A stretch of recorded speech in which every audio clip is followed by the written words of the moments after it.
Halo,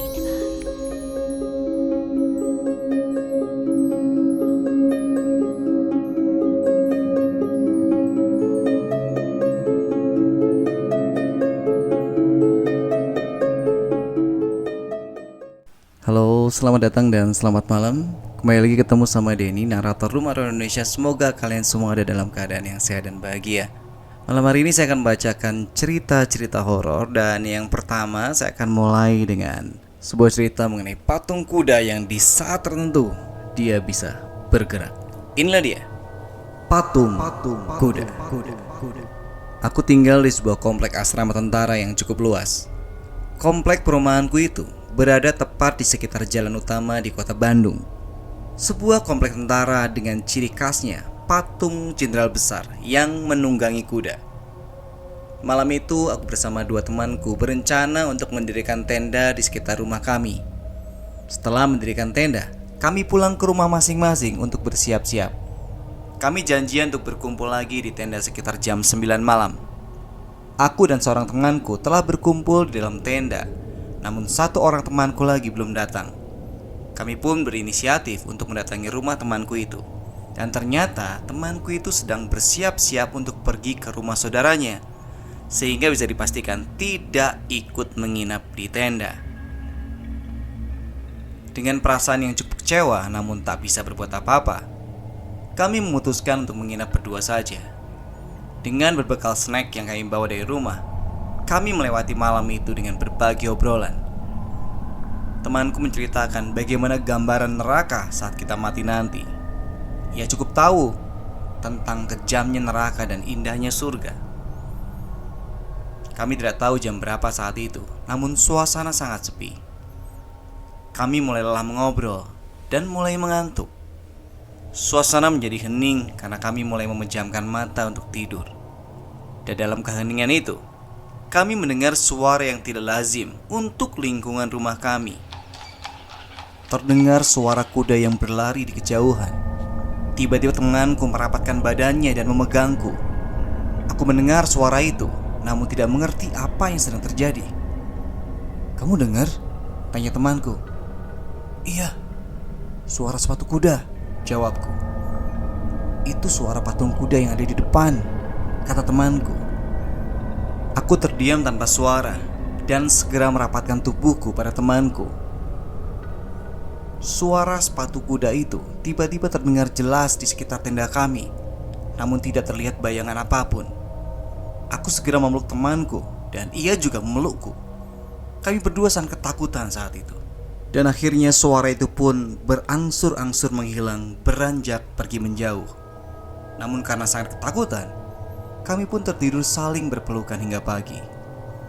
Konon kabarnya, patung kuda yang ada di depan komplek rumahku itu saat malam akan bergerak dan berkeliling mengitari komplek, layaknya tentara yang sedang patroli. Namun benar atau tidaknya cerita itu, aku tidak tahu.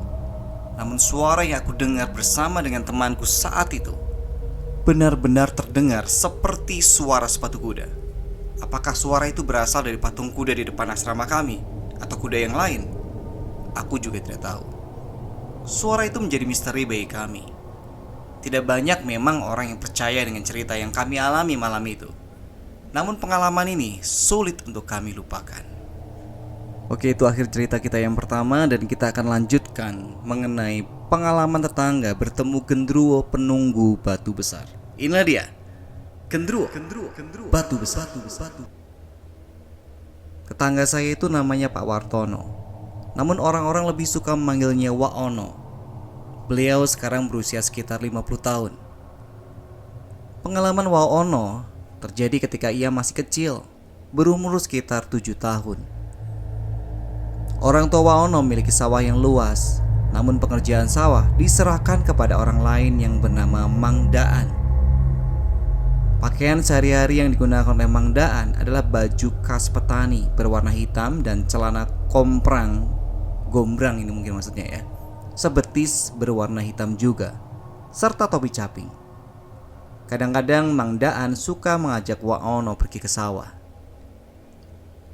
Tahun 60-an listrik belum masuk desa saya.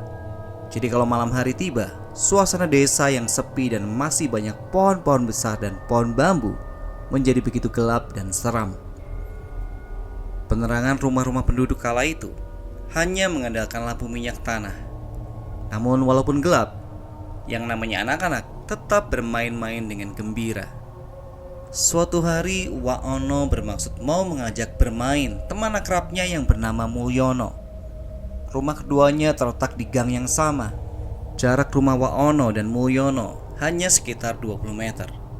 Namun rumah Mulyono terletak di dekat sungai dan jembatan. Dan di samping jembatan ada batu besar dan pohon kelapa yang sangat tinggi. Serta di sekitarnya banyak ditumbuhi rumpun pohon bambu. Azan Isya berkumandang. Rupanya Waono sudah gak betah di dalam rumah dan segera keluar untuk bermain bersama dengan Mulyono. Waono berjalan sendiri melintasi gang dan gelap. Sampai di depan rumah Mulyono, suasana sepi sekali. Pintu rumah Mulyono tertutup rapat. Waono berusaha memanggil-manggil Mulyono agar tahu kalau Waono sudah di depan rumah. Lama ditunggu, Mulyono belum juga keluar dari rumah. Waono belum menyadari kalau hari itu adalah hari Kamis malam, alias malam Jumat pas Kliwon. Waono mencium bau yang aneh, seperti bau singkong bakar. Waono menengok ke belakang. Terlihat seperti ada orang lagi nongkrong di atas batu besar di keremangan malam. Waono penasaran dan mendekati orang tersebut. Dalam benak Waono, dia berpikir malam-malam begini, ngapain Mang Daan ada di atas batu? Semakin dekat jarak Waono dengan orang tersebut, semakin tajam tercium bau singkong bakar. Waono masih belum menyadarinya dan terus mendekat. Sekitar jarak 2 meteran, Waono menyapa orang tersebut. Mang Daan, lagi ngapain malam-malam nongkrong di atas batu? Namun orang tersebut diam tak menjawab. Waono mengulangi lagi. Mang Daan. Waono terus mengamati orang tersebut, berusaha ingin tahu siapa orang itu. Karena suasana gelap, Waono tidak bisa melihat dengan jelas wajah orang itu. Sedikit demi sedikit, tubuh orang hitam itu berubah membesar dan tinggi. Waono masih terpaku, seperti dipaksa menyaksikan pemandangan aneh di depannya itu. Semakin lama orang tersebut berubah menjadi tinggi sekali, setinggi pohon kelapa. Merindinglah sekujur tubuh Waono. Dia segera menjerit dan berlari menuju pintu rumah Mulyono. Waono menggedor-gedor pintu rumah Mulyono dengan keras. Pintu segera dibuka oleh ayahnya Mulyono. Ada apa Waono? Tanya ayah Mulyono. Waono terlihat pucat dan menjawab dengan gagap sambil menunjuk ke arah batu besar. Ada. Belum selesai Waono berucap, ayah Mulyono segera menarik tangan Waono ke dalam rumah. Buru-buru ibu Mulyono mengambilkan air gentong dengan menggunakan siwur atau gayung dari tempurung kelapa, lalu menyuruh Waono meminum air gayung tersebut. Setelah tenang, baru Waono bisa menceritakan kejadian seram yang dialaminya. Akhirnya Waono tidak jadi bermain dan diantar pulang oleh ayah Mulyono. Ya, itu tadi akhir dari cerita horor kita yang kedua.